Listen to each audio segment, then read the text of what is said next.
Fala galera, tudo bem com vocês? Eu sou o professor Juliano, estamos aqui continuando nossos assuntos sobre mundo grego, nossa 15ª aula já na totalidade sobre esse assunto, né? Em questões de conteúdo, galera, essa aqui vai ser a nossa última aula sobre esses objetos de estudo, tá? Não fica triste, eu volto depois pra gente falar sobre Roma. E nós teremos também mais uma aula depois, que vai ser uma aula de correção de atividades. A gente vai fazer juntos um conjunto de atividades ali, para que você saiba como trabalhar, como analisar os objetos de estudo relacionados ao mundo grego na prática, né, analisando eles. É bom a gente fazer os exercícios, porque ali você vai conseguindo sanar parte das suas dúvidas, você vai vendo como que isso pode aparecer em alguma questão, em algum texto, ou alguma coisa parecida com isso. Certo? Então, galera, nessa aula a gente vai fazer uma retomada sobre os períodos históricos, só que de uma maneira um pouco mais detalhada, tá? Por quê? Porque a gente precisa ver se você já está fixando bem isso aqui. O primeiro período histórico que a gente vai ter Então a gente tem aqui os períodos históricos do mundo grego, é o período que a gente chama de período homérico, não se esquece disso, tá? Então aqui nós teremos o período, perdão, homérico não, período pré-homérico, desculpa. Período pré-homérico.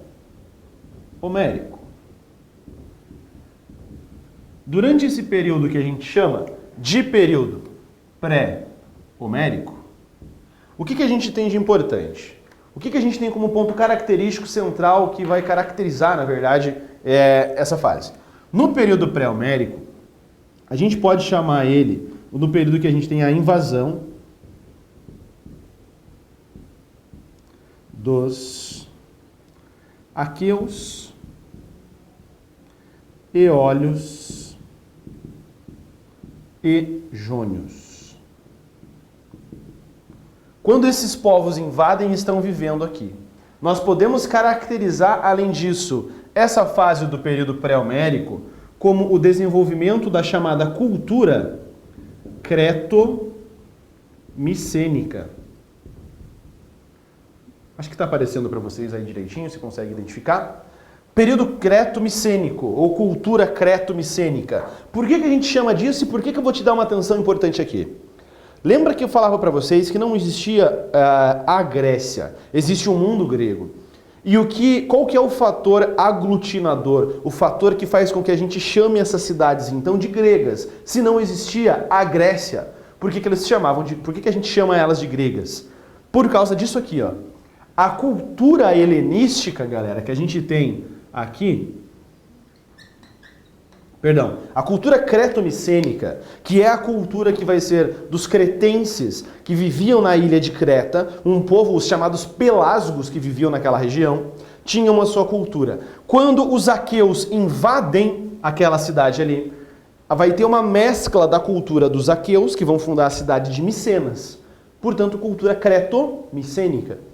E aí essa cultura creto-micênica dá origem à língua grega. E também uma outra coisa, eles vão ter os seus mitos fundadores e a sua religiosidade. O que faz então do grego? A língua grega e a sua religião. E onde essa religião e essa língua são fomentadas, criadas, desenvolvidas? Nessa primeira fase. É isso que condiciona culturalmente os gregos. Ok?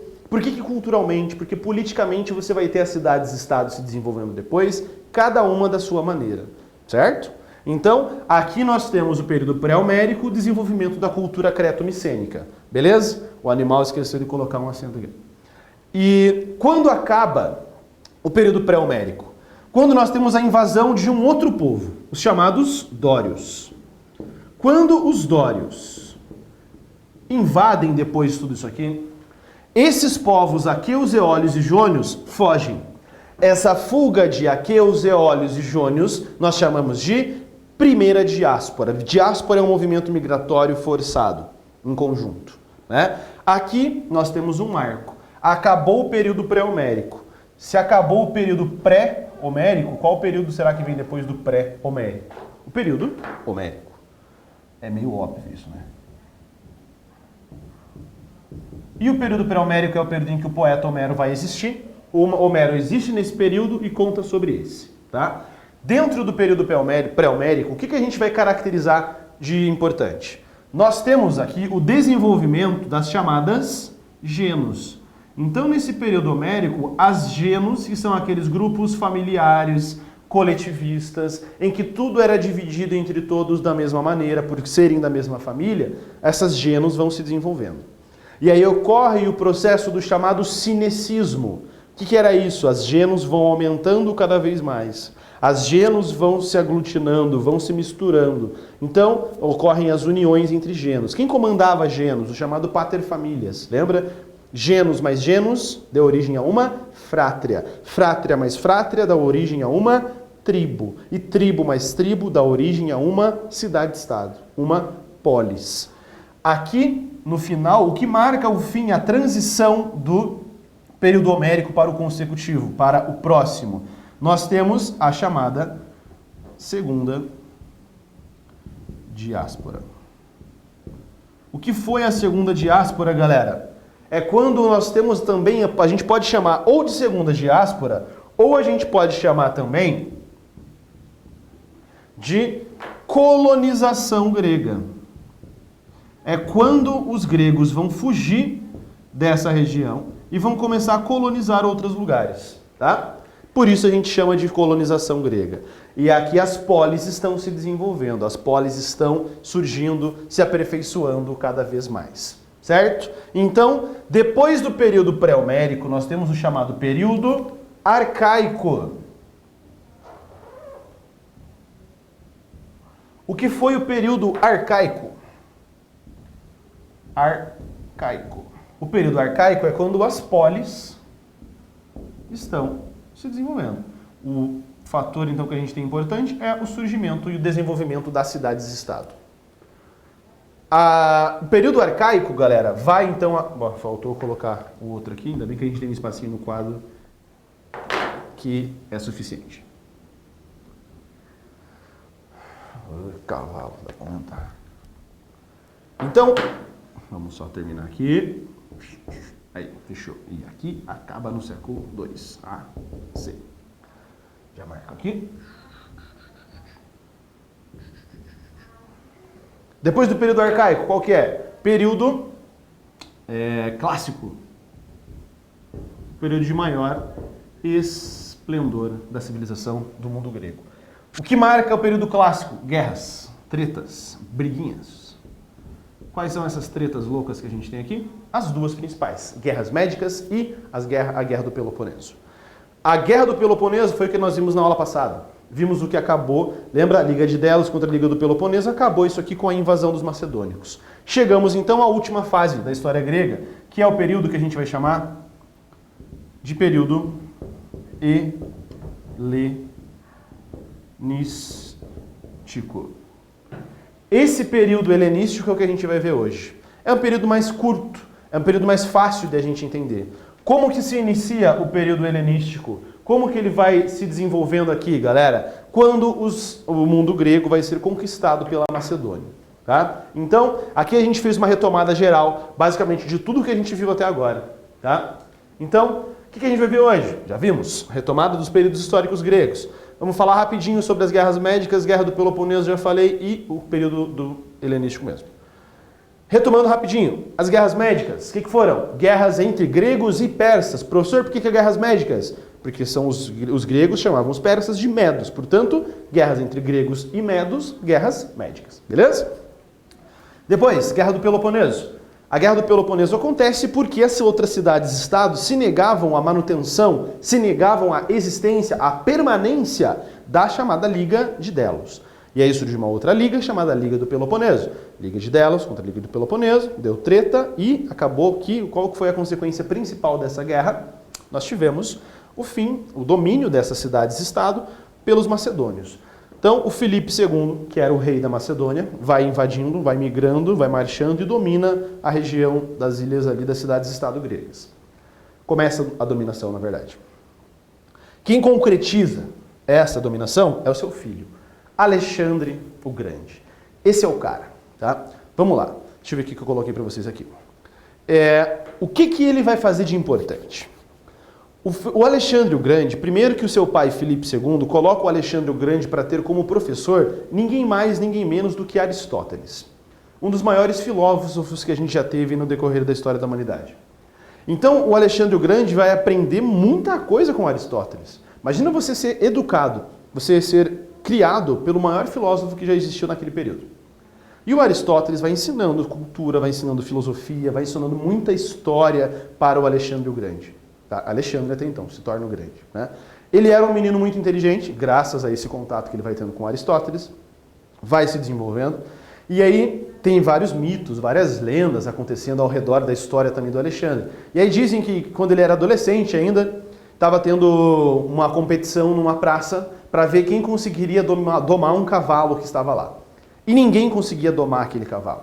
E o Alexandre fala, não, deixa que eu vou lá. E a galera fala, ô cara, mas você é moleque, você quer vir aqui domar cavalo? Tem uns homens aí já acostumados a domar cavalo, não estão conseguindo, e você vai conseguir? Vou.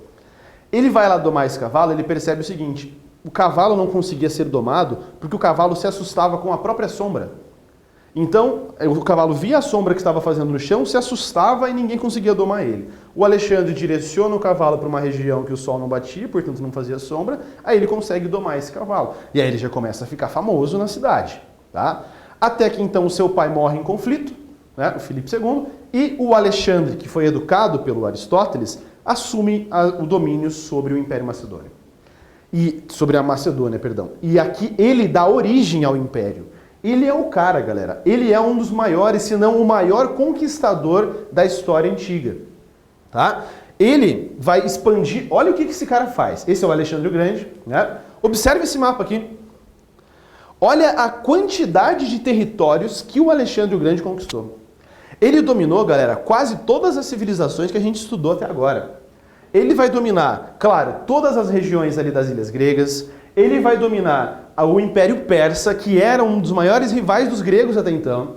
Vai marchando em direção ali ao Irã e depois chega próximo a dominar a Índia. Claro, não vai dominar toda a Índia e não vai dominar a China. Mas veja a capacidade, a quantidade de territórios que o Alexandre o Grande conseguiu dominar, que o Alexandre o Grande conquistou. É muita coisa, concorda comigo? E aqui a gente tem um ponto importante. Como esse cara conseguiu dominar tantas terras assim? A sua educação contribuiu para esse fator. Pensa comigo. Quando ele aprendeu muita coisa com Aristóteles, uma das coisas principais foi o seguinte, a tolerância cultural. O Alexandre adorava a cultura grega, só que ele não era grego, ele era macedônio. Por isso, inclusive, que os gregos vão relutar muito em serem conquistados pelo Alexandre. Eles falam, não, esses caras aí são bárbaros, não sabem cultura nenhuma e querem dominar a gente, eu não vou aceitar. E o Alexandre, ele consegue perceber essas coisas, né? E ele era um admirador e adorador da cultura grega. E ele consegue, então, perceber que a tolerância cultural era algo importante. Ele admirava a cultura grega. E aí surge o que a gente vai chamar de cultura helenística. O que é isso? Questãozinha de prova fácil. Descreva o que foi a cultura helenística. Cultura helenística é o seguinte, quando ele ia expandindo seus territórios, ao invés de impor a cultura grega para os demais povos, ele vai falar, beleza, vocês aí dessa outra região podem manter os costumes de vocês, não tem problema. Desde que vocês façam parte do Império Macedônico e continuem pagando os impostos. E ele vai fazendo isso. Ele vai permitindo que esses povos mantenham as suas culturas e, ao mesmo tempo, ele vai criando cidades chamadas de Alexandria. Tá? Aqui a gente tem uma, aqui a gente tem outra cidade de Alexandria, aqui você vai ter outra cidade de Alexandria, aqui você tem outra cidade de Alexandria, aqui tem outra. O que seriam as cidades de Alexandria? Seriam polos de cultura, em que você vai ter a disseminação da cultura grega e a mistura da cultura grega com a cultura oriental. Então a mistura da cultura grega com a cultura oriental dá origem à chamada cultura helenística. Isso demonstra também um detalhe importante. Ele fazendo com que esses povos mantivessem a sua cultura, faz com que o império consiga se manter. Qual que é o problema, pessoal? Ele vai expandindo cada vez mais, ele domina até o Egito, que a gente tem aqui, pode ver. Ele domina toda a região aqui do mundo grego. Aqui a gente tem um detalhe importante. Lembra que eu falei para você que não tinha unidade, não tinha unificação das cidades-estado? Pois então, aqui as cidades-estado não são mais independentes. Aqui você tem todas as cidades-estado gregas sendo dominadas pelo Alexandre o Grande. Elas não têm mais autonomia, elas são cidades, não mais cidades-estado. Tem diferença. E aí, nós vamos ver que eles estão expandindo cada vez mais. Expandindo. Até que chegou um momento em que... Por que o Alexandre não conseguiu expandir mais? Os seus soldados não aguentavam mais batalhar. Os seus soldados não conseguiam mais ficar tanto tempo longe de casa. E esses soldados decidem que eles vão regredir, vão retornar para suas casas. Com isso, nós temos então o fim desse império, chamado de Império Macedônico, e marcando também o fim dessa última fase que nós temos da história do mundo grego. Certo, galera? Tudo bem? Então, pessoal, a gente fecha aqui as nossas aulas sobre o mundo grego. Vimos então todo o desenvolvimento, vimos desde o período homérico, período pré-homérico, homérico, arcaico, clássico, e agora a gente finalizou o período helenístico. Por que é chamado de período helenístico? Por causa do desenvolvimento da cultura helenística, tá? Que é essa mistura da cultura grega com a cultura dos povos do Oriente. Beleza, galera? Então, sou o professor Juliano, espero que vocês estejam entendendo o conteúdo, tá? Tenham calma, tenham paciência, se organizem nesse período aí que a gente está tendo de isolamento, né? E tenham paciência e calma que tudo vai dar certo. Forte abraço para vocês, até a nossa próxima aula. Tchau!